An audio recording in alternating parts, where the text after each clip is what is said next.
Hello, welcome back. Today, we will be talking about Maison Margiela. Also, if you think I'm shouting in this video, I most probably was shouting because this mic can't record that well. It looks nice, but it has a bit of a problem. So, I apologize. Thank you. Now, Maison Margiela, a brand with a cult-like following, yet most notable now for its tabby shoes. If you didn't know, its tabby shoes originated, if I remember correctly, from Japan, because the design gave farmers a lot of toe wiggling space for them to move around. However, that is not what they're famous for. Well, what is Maison Margiela? Who is Maison Margiela? And why is it so mysterious? Maison Margiela, I'm sorry if I'm butchering the accent. Their influence is widespread, with designers like Marc Jacob openly acknowledging their inspiration from his work. Margiela's fashion is often described as a fusion of minimalism, and punk incorporation DIY techniques, which include patchworks and the decontextualization of materials to create unexpected garments and accessories. Well, let's get into the founder of Maison Margiela, Martin Margiela. Martin Margiela was born on April 9th of 1957 in the city of Genk in Limburg, Belgium. He developed an interest in fashion at a young age, being inspired by designers such as Andre Courageous, I'm not too sure, and Paco Rabanne, I think it's Rabanne. These names are very hard to pronounce. He studied fashion at the Royal Academy of Fine Arts in Antwerp, Belgium.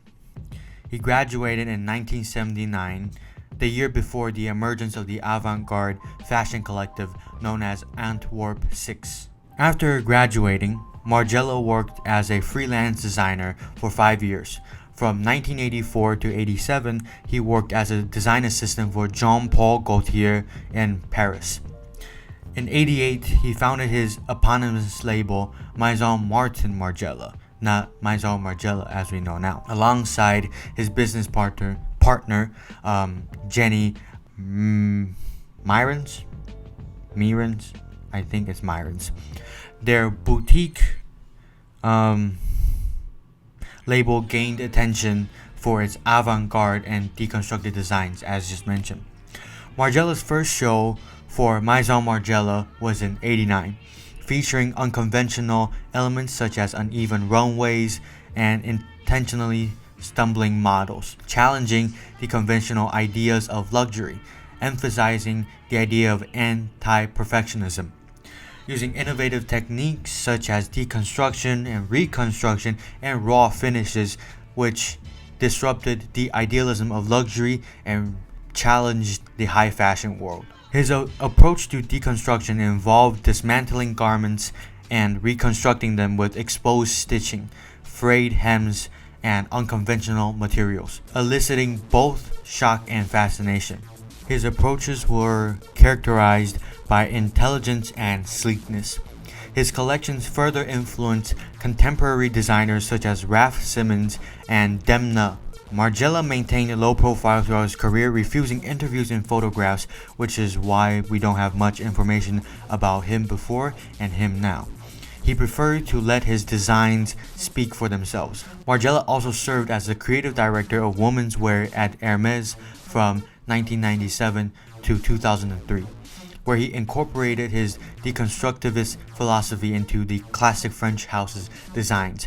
Well, while most people would think that this is really weird and it wouldn't work out, such innovations included the introduction of the Verreuse tunic with a deep V neckline, removable collars, and fastenings on coats, and also created iconic Hermes accessories like the losange scarf and the double toe strap for the Cape Cod watch. After leaving the fashion industry, Margiela transitioned to art as a medium of expression. He worked with Lafayette Anticipations Galleries Lafayette Corporate Foundation for 2 years to create over 40 art pieces for his first solo exhibition, which debuted in October 2021. His art pieces included silicone spheres covered in human hair, large-scale paintings of dust particles, blank spaces symbolizing the fluidity and impermanence of exhibitions.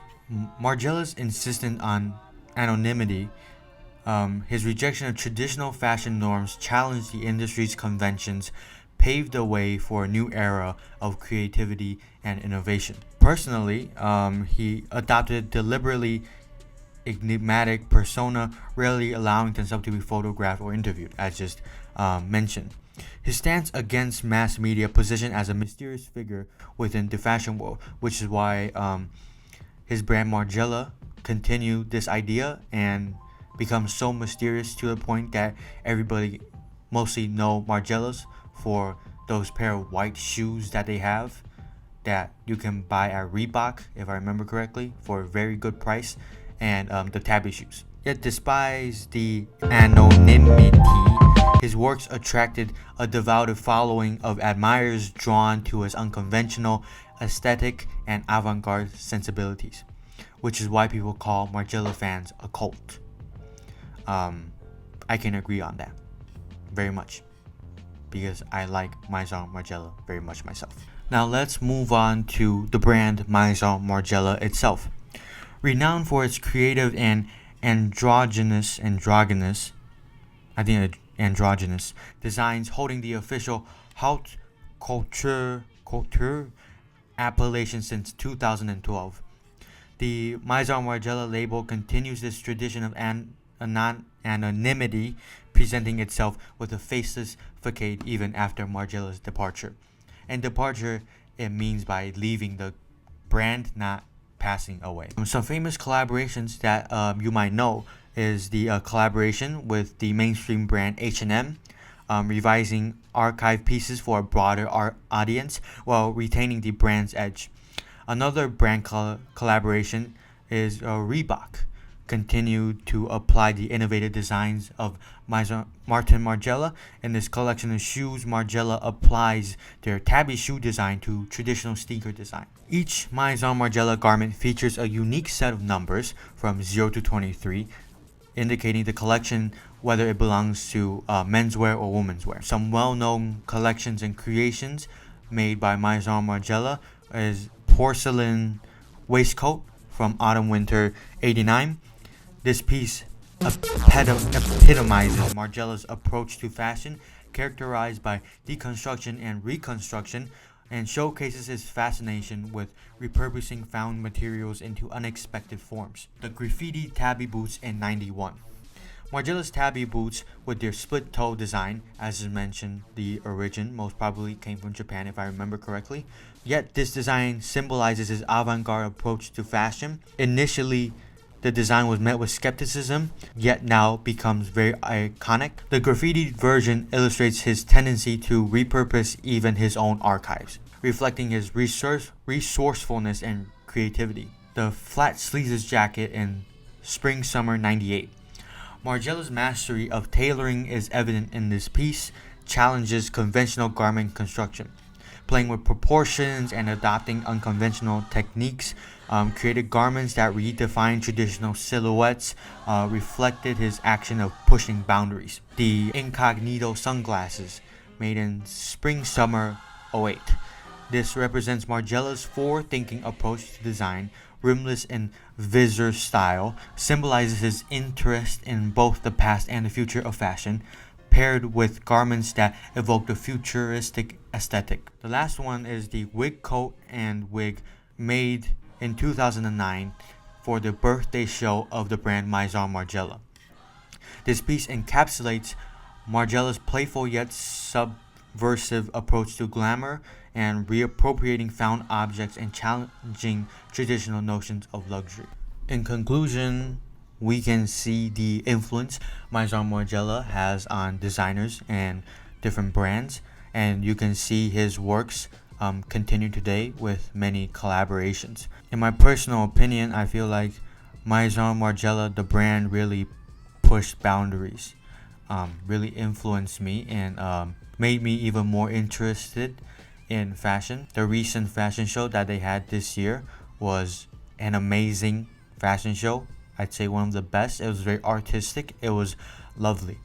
Um, I would say is near perfect. I've always had an interest in Margiela, and through this, I got to know more about him. To me, fashion is very interesting. It can do a lot more than what sculptures can. It's a whole different dimension, I would say, of what art should be. And the expression used in fashion is can be the same on a regular canvas, with paint brushes and acrylics, oil paint, whatever your medium. But fashion is a different type of expression. It's more public. It's more outgoing. I truly enjoy fashion because you can wear it on a body. You can show it to everyone. You don't need to carry a canvas around and present it to anybody. You can just wear it on yourself and express your own opinion on how you should look or how you feel on the day. So it's very interesting, and I want to explore more into it. So yeah, thanks for watching.